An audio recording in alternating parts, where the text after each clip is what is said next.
Listen up. Before you make a film, you gotta ask yourself one question.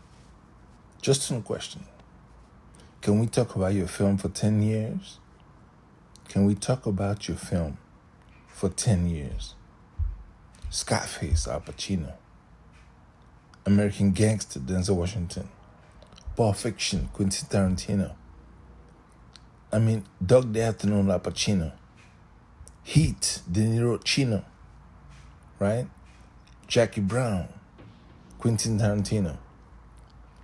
Right? So even Drive, they're films that are so prolific in their production, their writing, and their acting. Everything about them just spits fire, right?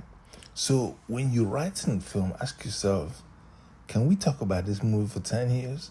Am I doing something that will really shift the scene? Really, think about it. Think about him. This new film just came out right now with the Warner Brothers, think about Signs. Think about, Get Out, right? Films that really affect culture. The idea is not to drop something that everybody's seen. What you want to do is do something that is mind-blowing, something that, when Basic Instinct came out, it was fire.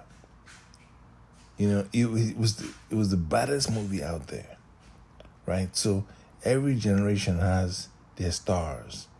Every 10 years, somebody drops some heavy stuff, right? You want to be that person. You want to be the top 10 films of the decade.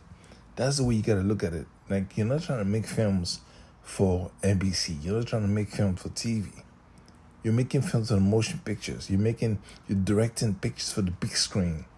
The fat screen, right? Therefore, your imagination has to be crazy. You have to be about that. You can't just flex with weak stuff, right? You got to think, can my film be the best 5 films of the year? Can I do that? Right? So that's the play. That's the way to look at it, right?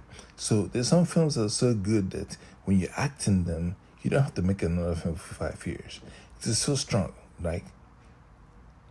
so some films that really, really break the bank and break every record when they come out.